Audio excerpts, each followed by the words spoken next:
But let's focus on Inauguration Day, first week. What do we expect from Trump? Do you guys think that this might be sort of a buy the rumor, sell the news kind of situation? That we're expecting all these things to happen on day one. If they don't happen on day one, there's going to be a sell off for Bitcoin. What do you guys think is going to happen, and how do you think it'll affect price action in January? I don't think if nothing happens on day one, there's a sell-off. I think if nothing happens in the first week, there may be a sell-off. I don't think it's so indexed to day one.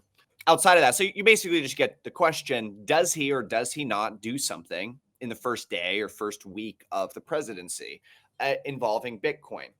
I'm a very strong buyer of this idea. I think almost certainly there are things which are done. I'm being vague there. There will be statements, there will be executive orders, there will be policy. I think something along this lines happens. Now, will it be the SBR? The way I think of it currently is I would say I'm very confident there will be something resembling the stockpile. So I think that's like a 90% odds that he's going to draw a circle around the existing coins, probably minus the Bitfinex coins, and say, we're keeping these.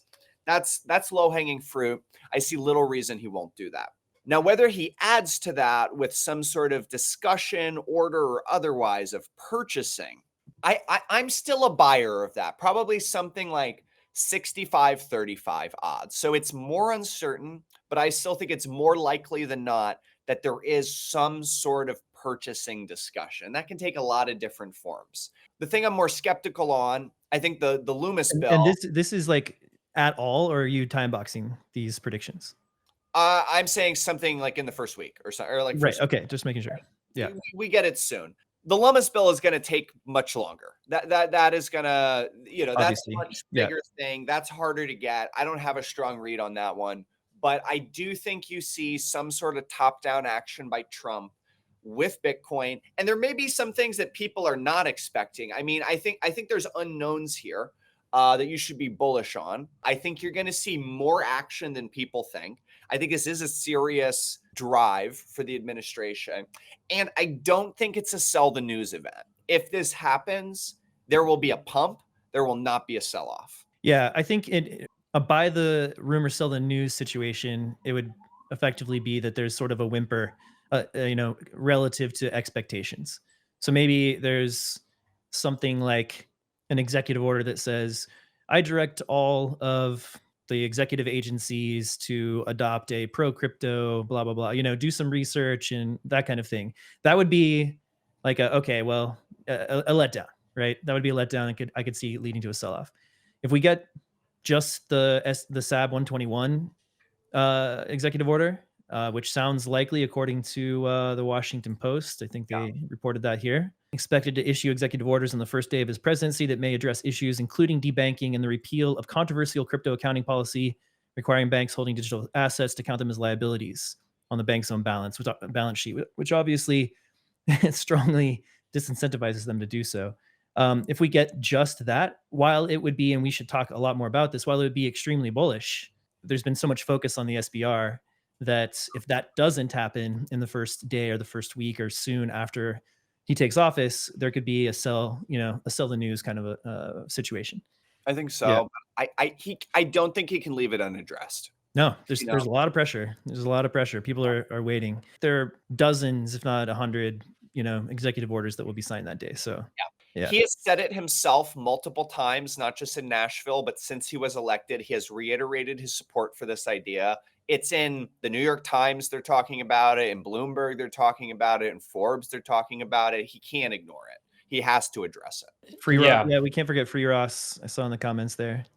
Free Ross on day one. I expect that should happen. I mean, that was the first promise he made in Nashville, and I don't think there's a lot of political capital to expend on that one. So that one seems like a no-brainer. It seems that way. Yeah, I think if he cares about anything, he cares about at least giving the appearance that he's following through on things he promised. It may not take the exact shape that he said or that some people thought that he was going to deliver when he made a promise, but I feel like it's got to be something. And it's also important to remember it's not just him. It's the people that are now close to him. Howard Lutnick, David Sachs, Cynthia Lummis, Vivek, RFK is part of his broader team now. Like if it was just Trump and Eric Trump making these comments, I might be like, they're going to get convinced otherwise. And maybe, it'll fall to the back burner or something like that. But given that it's like their whole team and there's like other people in his inner circle that I've heard rumors about are kind of, for this idea. It's like, you're talking like almost a dozen people who seem to be on the same page. I think we're going to see something, maybe not Monday, maybe not an immediate purchase plan, but I think we are going to see something. I mean, Bitcoin's like marketing plan, let's just call it that for fun. It's baked into the protocol. It's part of the system. Is that buyers who become hodlers are basically paid to evangelize Bitcoin. That's what we're doing here, right? I've basically been paid to evangelize Bitcoin for 7 years by Bitcoin, not just by Swan, right? But by Bitcoin, and a lot more by Bitcoin. Yeah. So these people are hodlers, right? The administration is full of hodlers. And we elected 100 pro crypto, and if you're in crypto, Bitcoin's the king. There are people out there trading crypto, but if you're into crypto, quote unquote, and you're an advocate of crypto, that includes Bitcoin for you, and almost certainly, right? So there are pro Bitcoin people all over the government now, and they're being effectively paid by Bitcoin to advocate for it. And so that cannot be underestimated here. This is just the incentives of the network at play, and this is how it spreads. And it's I agree with you, John. Like it's not just those two guys; it's his close team, all the people you mentioned, plus hundreds and hundreds, thousands of others who are going to be a part of that administration and in other parts branches of the government who are Bitcoiners, and that number just grows, year after year. I also think it's important to remember that it's nation state adoption, US, SBR. That's not like the only thing Bitcoin is waiting on here. Like you have to remember the adoption is coming from so much more than nation states. And I'm still actually a believer that the nation states take longer to get on board and to actually develop a plan and do something about it. At the core, I think the corporate adoption is going to be a bigger story for 2025 as a whole. And then just like the broader adoption from family offices, financial advisors, individuals, hedge funds, like that whole community, that story is playing out almost certainly.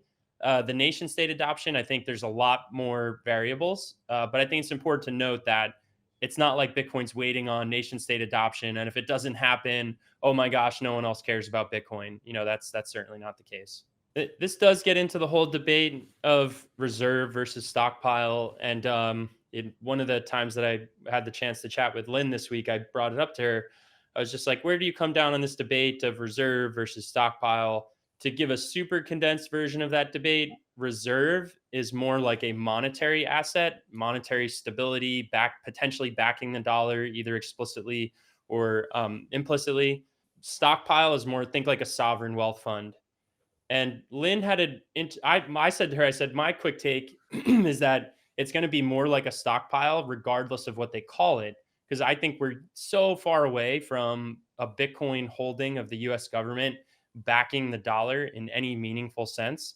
So I said, I think it's going to be a stockpile. And she said, yeah, I could see that. But then she brought up a good point. She's like, the weird thing about a country like the US having a stockpile sovereign wealth fund style is how much debt we have. Like we're a net debtor nation.